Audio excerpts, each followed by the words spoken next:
Hello guys, broadcasting live from the studios of the United Matters channel, and United have gone ahead to find themselves in a position of really beating Burnley yesterday by 3-2. And I know to it that you guys, I missed you. I missed you guys. I missed you. I missed you big time. I don't know whether you missed me too, but for me, I want to admit, guys, I really missed you, and I just can't wait to see you flocking here in huge numbers to see to it that you really bring this up to speed. Smash the like button, comment, and share. If at all you're watching us for the very first time, endeavor to subscribe to this channel so as not to miss out on stories that we do upload in here on a daily. Rock and David is my name, and hope you guys are really having fun, and we're obviously gonna be really trying to really break down that beautiful game that saw the club of Manchester United really close in and really bag 3 points that were really hugely needed. I tell you what, those points were really precious. The celebrations from these players of Man United spoke volumes. You understand? Because you saw to it that they felt like they were really relieved, and at least the manager Ruben Amorim, who was like, oh my God, let me obviously focus onto the next game. I'm going to the international break a little bit relieved, and the pressure is no longer on me. And guess what? That's exactly what every manager would want to hear in this international break, because the club of Manchester United really looked really very attack-minded, and the problem was burying that ball into the back of the net. And I tell you what, it really came out into the best way possible, and the club of Man United went ahead, obviously, register that win. Hard-fought win for the club of Manchester United.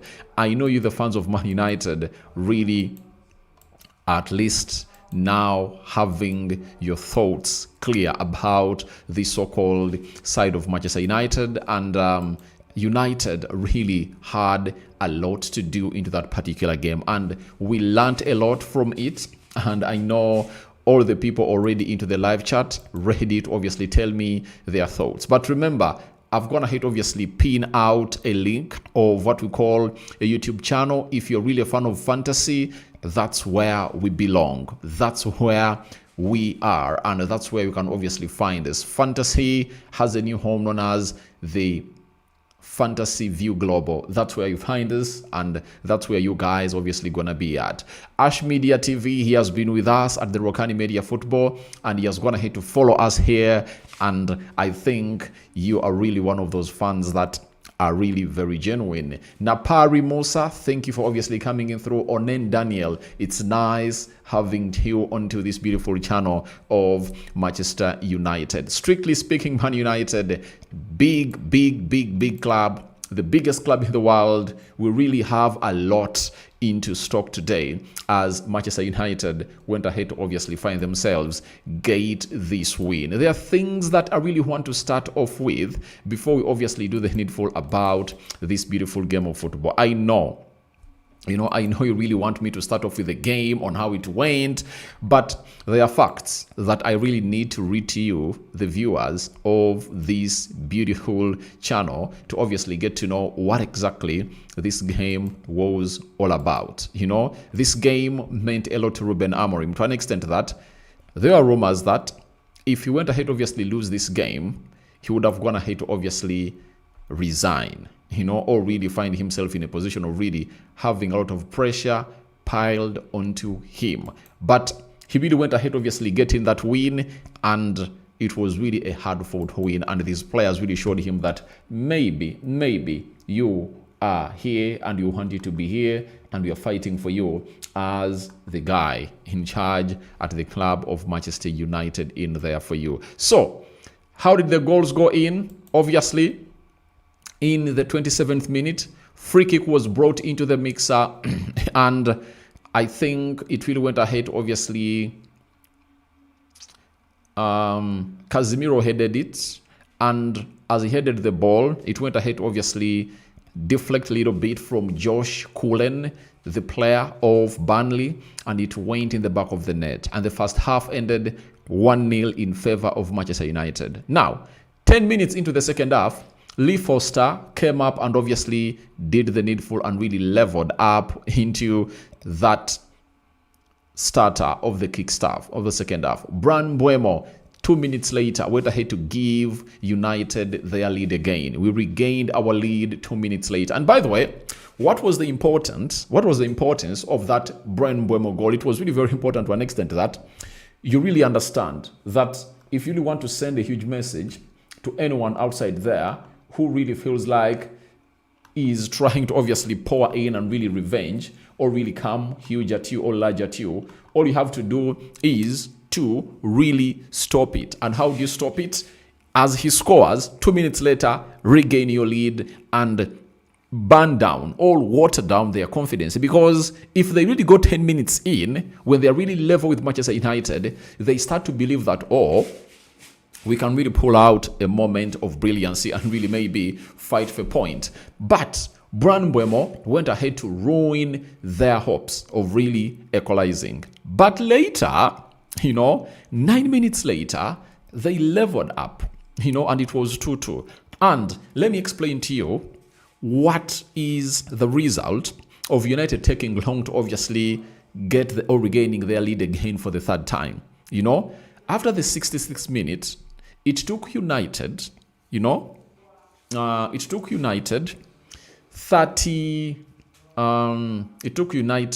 36 minutes to obviously find a winner. And it best describes what I told you at first, that when you let this team take time, when they level and you don't obviously regain your lead immediately, do you know what happens? This team really goes ahead to obviously grow huge in belief, and that's what exactly happened to the side known as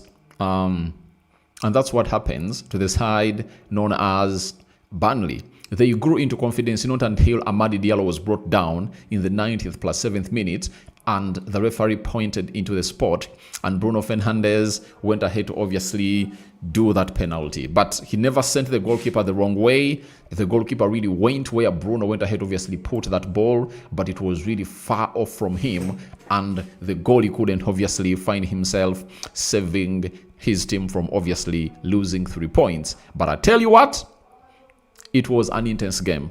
If you really followed up that game, it was really intense. It was really intense because Bruno Fernandes scored the 96th minute penalty that was really dramatic to really give Ruben Amorim this. And he had obviously gone ahead to obviously do the needful and really said this is a must win for the club of Manchester United. And he went ahead to put out good stuff in there for you. Manchester United are the first side ever to see both of their first 2 goals of a Premier League season be own goals helping. Now, when someone says, what goals are they talking about? When we played against Arsenal, Manchester United never scored no single goal. You understand? When played against Fulham, it was an own goal, that, from Moniz, right? And that was our first goal that we got. We got it through an own goal. Then, when you look at the club of Manchester United and what they did, yesterday, their opening goal was an own goal, and I've just gone ahead to explain to you how it obviously came through. It was an own goal, it came in through, and it really looked like that. You understand? So, United are the first side to see both of their first 2 goals of the Premier League season act as own goals. That of Mbeumo was not an own goal. That was our 4th goal of the season. And Bruno Fernandes' goal was not an own goal. It was a penalty. You understand? So when you look at that, it obviously sends to you a message that the club of Manchester United is really not at par, But there is a thought that I really got from these games, In the game of Fulham, that goal comes in through from a set piece, And in the game of Burnley, the first goal comes in through from a set piece.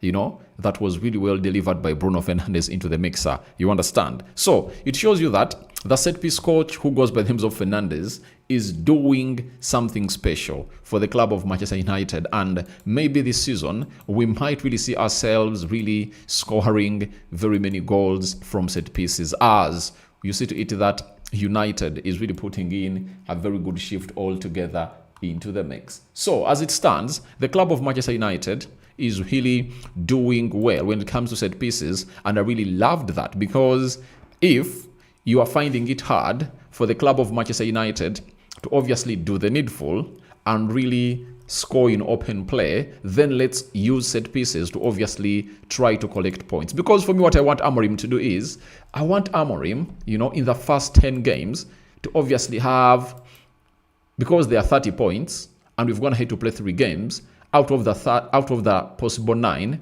we've gone ahead to collect how many? We've gone ahead to collect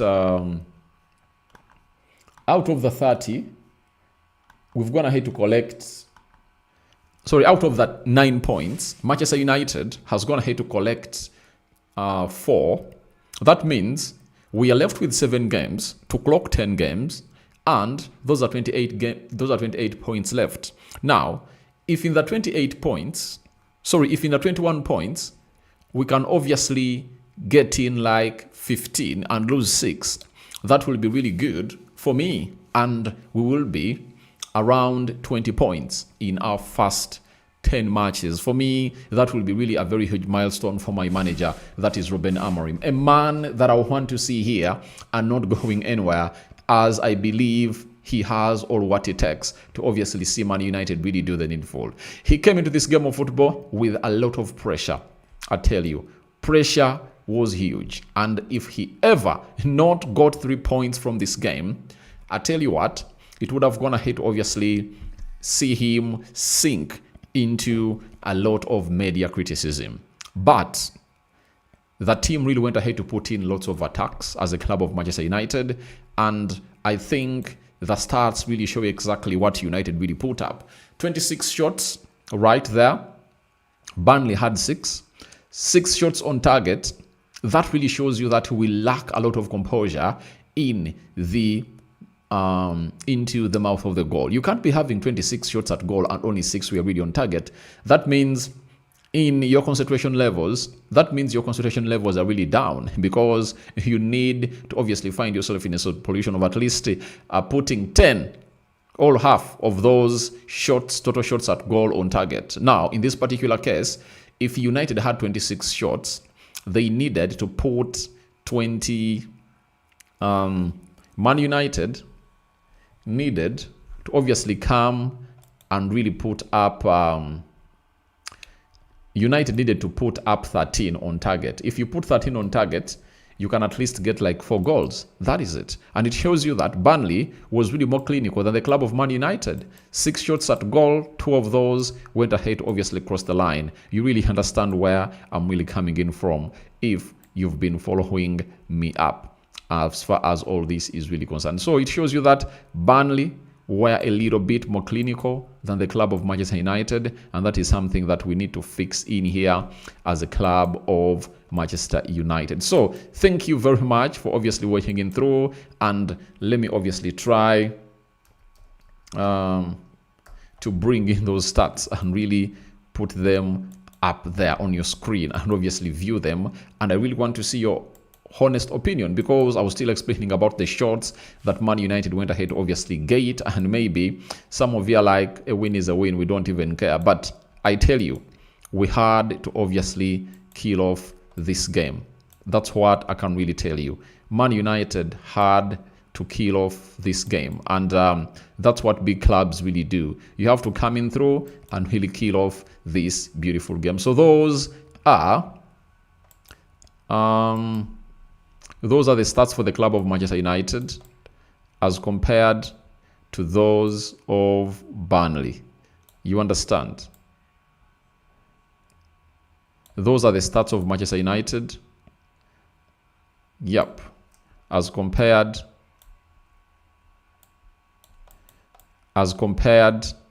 to those of Burnley. You understand? So, I see them already on the screen, and I think we're really enjoying them to the fullest. I think we wasted really very many chances, as I see there. Then, 62% ball possession by Man United, 38% ball possession by Burnley, 500 passes completed by Manchester United, 309 passes completed by Burnley, 82% passing accuracy by Man United. Burnley had 70% passing accuracy. 9 fouls by Man United, 9 fouls by Burnley. 1 yellow card to Man United, 5 yellow cards to the side of Burnley. 0 red cards to both sides, 1 offside to Man United and 1 offside to Burnley. 7 corners to Man United and 1 corner to the side of Manchester United the side of Burnley in there. So United really had a lion's share of everything into that particular game, and guess what? We really needed those points. I cannot come here to discuss how we played or what, because all what we needed is the 3 points, and good enough, we've gone ahead to get in those 3 points as we head into the international break, and that is really very important for we, the supporters of Manchester United. And all we need is to see to it that we continue to put in a shift like no other. You understand? All we need is to put in a shift like no other and see to it that we continue really winning. Though our next fixtures are not gonna be that easy. If you've been following up Man United, before we even get into that, let's see how the table is really looking. United is 9th. 3 games, 1 loss, 1 draw, 1 win. Goal difference of 2, we are having 4 points. You know, that goal difference of 0, we are having 4 points as a club of Manchester United. Now, from the international break as we return, Manchester United will obviously have to play the following fixtures before we obviously get into another international break. 14th, that is a Sunday. United will have to play away at City. That is the Manchester Derby comes in through. Then 20th September, 6 days later, United will obviously host Chelsea at Old Trafford, right? Then 27th September, we will be playing away at Brentford, another hard game. Then 4th October, we'll obviously host Sunderland at Old Trafford. And for that, after playing those 4 games, we'll obviously get back to the international break, and let's analyze those next 4 games that the club of Manchester United will obviously have to play. Away at City, I believe in Man United. When he's playing really big teams, they can obviously shock everyone and really put in a very, very, very, very, very, very, very, very huge performance that most of you might not even think about. You understand? So, I trust Manchester United in such scenarios. That game of Man City and Chelsea, I see United drawing 1 and winning 1. And I see United beating Chelsea at Old Trafford. That is it. And I see United collecting a draw away at City. And that will help the manager really collect 4 points. If we can get 4 points from that game, then that will be great. I don't want us to obviously draw. I don't want us to lose against Man City, because the moment we lose against City, we'll get into the game of Chelsea with a lot of pressure. So what you have to do is simple. Let's not lose against City. You know, let's draw and let's obviously get at Old Trafford and really beat Chelsea. The game of Brentford is really going to be hard. And by the way, I'm more afraid for the game of Brentford than the game of City and Chelsea. That is it. The most winnable fixture I'm really seeing here is Sunderland. You know, Sunderland, however much they're really having experienced players, I know they'll bring their A game to the club of Manchester United, but all I know is that United can obviously overcome them and obviously give them a beating in there. So, let's obviously talk about these 4 only. The other 4 will come in later after the international break. After we really deal with these 4, then we'll obviously have the chance to discuss everything as planned. Cunha went ahead to obviously get an injury and is really injured, and I don't know exactly what is obviously going to be happening for the club of Manchester United and Cunha.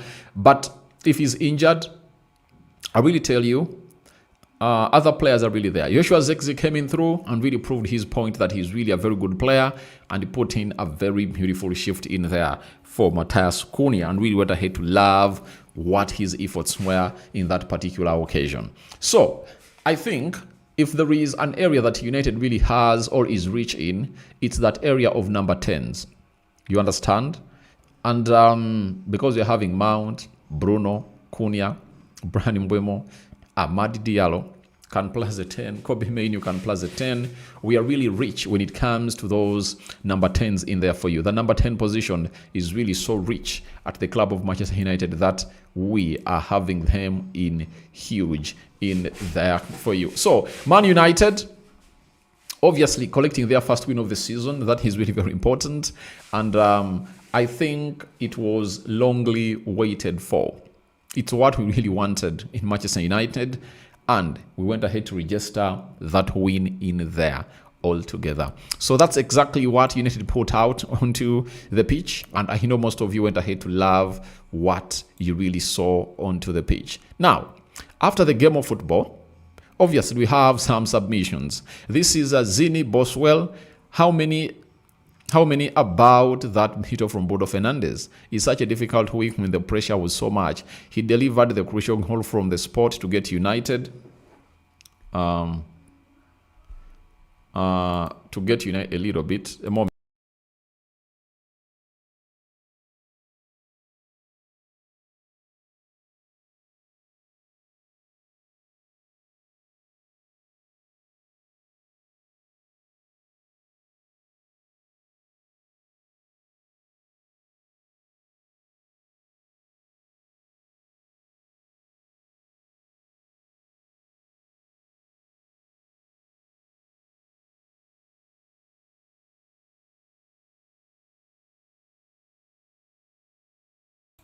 So that is the side known as sorry for that. I really had a call that I couldn't obviously fail to pick up, but I had to pick it up. And you guys, thank you for the patience. So Bruno served Amorim, and they desperately needed those 3 points. Now, there is something I'm really wanting to talk about. There is something that the manager went ahead to make that people never went ahead, obviously, give a lot of attention to detail. And it was the manager playing Diego Dallo as a left wing back. I haven't gone ahead to see people talk about it. Very many people have come up and obviously put our manager to the sword and obviously criticized him that Dallo is not really worth playing to that position. You know, Patrick Dogu is really one of those players that I think has not been having a very good game, right? And the manager, who goes by the names of Ruben Amorim, decided to obviously try Dallo as a left wing back. And obviously, the fruits were really seen because Dallo went ahead to put in an assist for Mbeumo for the second goal that United went ahead to score. And I haven't gone ahead to see people talk about Dallo. You understand? Dallo's efforts have really gone unrecognized. Yet for me, I believe that if a player comes out and really does something bad, right, you obviously give it a lot of shout outs, you understand? But when he came up and obviously put in a very huge shift in an assist, you guys haven't gone ahead to hail him. So I think that's what makes me different. You know, if Bruno Fernandes does something I really like, I'll give him the flowers he deserves. And if Bruno comes up and really puts in a shift and really does things that I feel like are uncalled for, I obviously slate him. You can really agree with me on that. Not so? So I think you people are really trying to shy away from what this lad went ahead to obviously do. You understand? And you're trying to obviously shy away from what the guy known as Bruno Fernandes, the guy known as Diego Dallo, went ahead to do into that particular fixture of Manchester United, as we really went ahead to take on a side called, as we really took on a side known as Burnley. And we gave Burnley a very good game. And I think Dallo was one of the best players onto the pitch, you know. So let's wait and see how that pans out. Let me go into your comment section and see what your thoughts are. Napari says, good morning everyone on this channel. All right, good morning. Napari says, Man United have to be buying new players, midfielder in there for you. Then Onen, talking about a midfielder, I think United might not go in for one because the latest story I'm really getting in from Fabrizio Romano indicates that United are all in, you know, are all in, Man United are all in for a player called Emiliano Martinez at Aston Villa. You understand? A player that United has been chasing in for ever since the summer transfer window really started. But, but it hasn't obviously gone ahead to go through. So United are really working hard to see to it that they obviously get this deal over the line.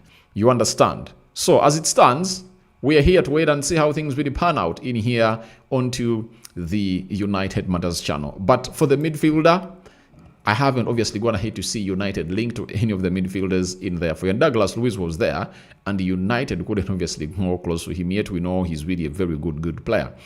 Man United just need a midfielder. I truly believe they'll come back into the winning ways. All right. Now, Paris says, we also missed you, bro. I missed you guys. Honorable Nyalimo, Amorim must go, please. I don't think that sacking the manager is a solution. And you people, you should obviously get to know that sacking Ruben Amorim will never be a solution. I know some of you think that sacking a manager gives you joy, but for me, it will never at any time give me joy. You know why? I believe in something else altogether.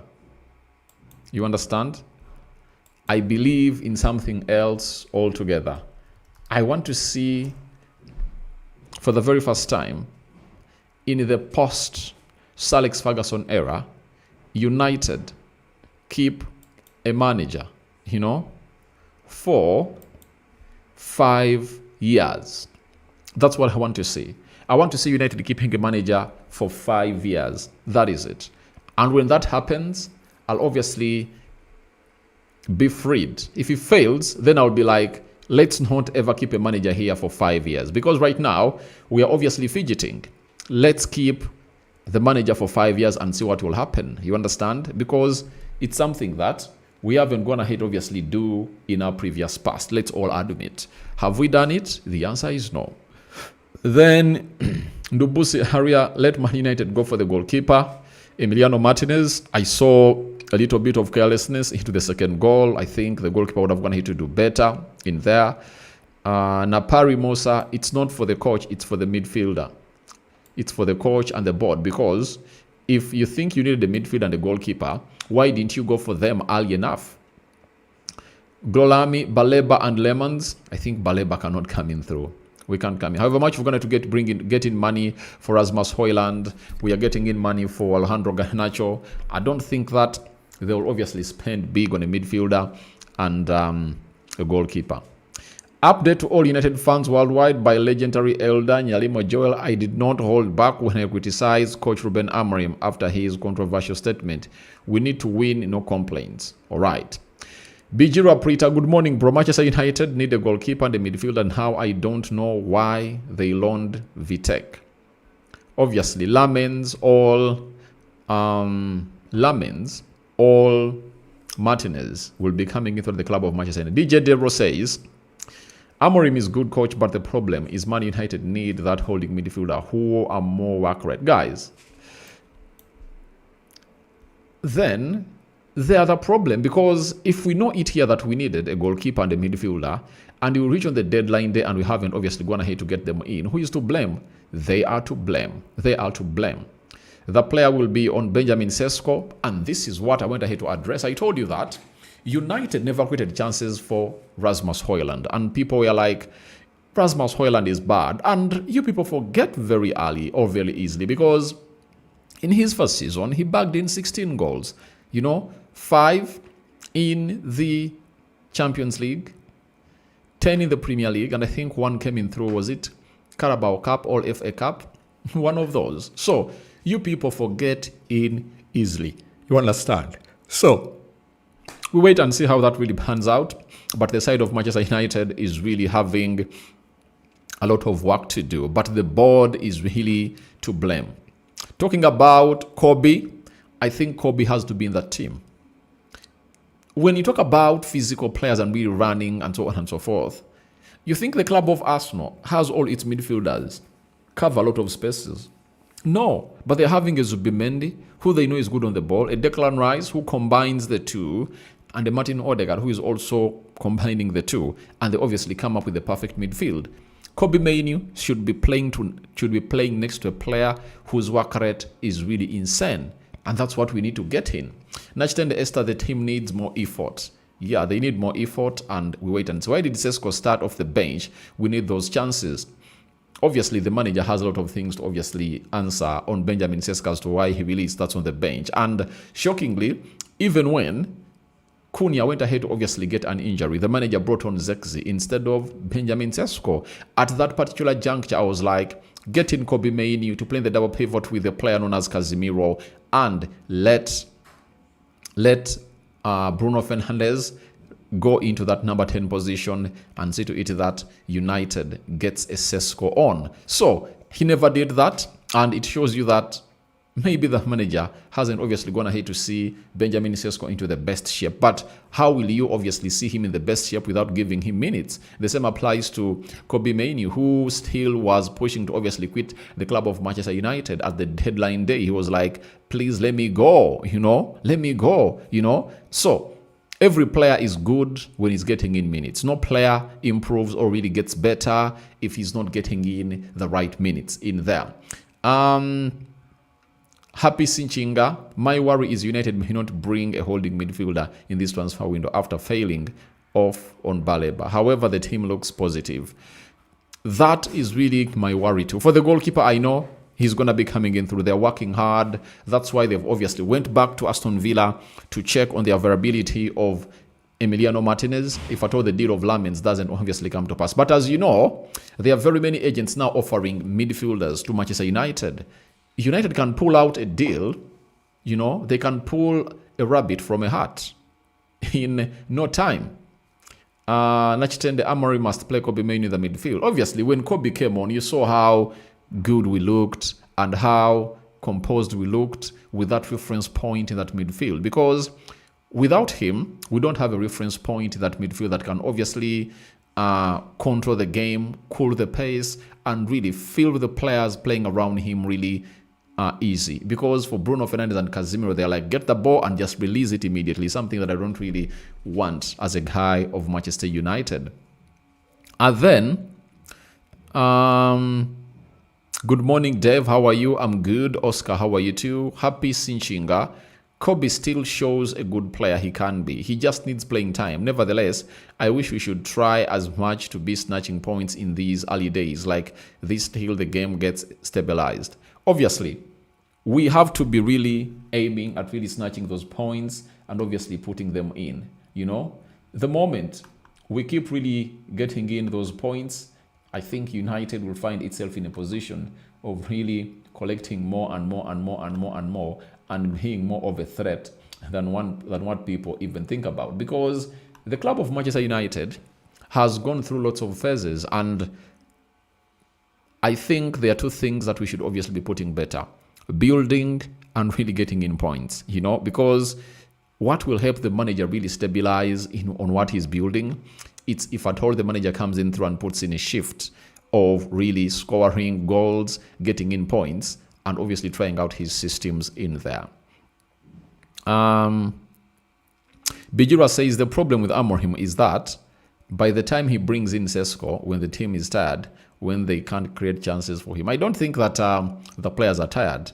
For me, my point is Benjamin Sesko should obviously start. He should start. And all I know is that in the World Cup qualifier games that are really coming in through, when he's playing for Slovenia, he's obviously going to go there and he's obviously going to be scoring goals, and he'll be sending a message to the manager that, please, why don't you start me? You understand? I'm sure if Sesko started the match yesterday, he would have scored a goal or two.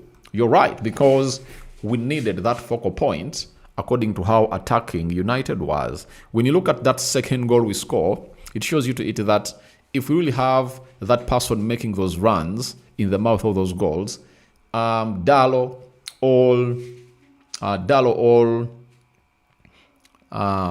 Diallo would have gone ahead, obviously, do the needful to obviously create chances for our number 9. So guys, thank you very much for watching through. Rock and David remains my name. Feel free to obviously subscribe to our fantasy channel. I've pinned the link up there, and you'll thank me later. I found it very important to come in through to talk to you here about this beautiful game that really ended yesterday. And I think we are back. Power has been the problem for those that haven't gone ahead to see me in the previous days. Power was really a problem. And finally, we have gone ahead to sort it out. The entire areas, like districts, the entire country really had problems with power, but finally it's really solved, and let's get this to where it deserves to be. But there is a call I'm really making in for you. You can as well come and really buy in super chats, right? Buy in super chats to support this channel and see to it that we all put in the required shift all together. Rokan David is my name.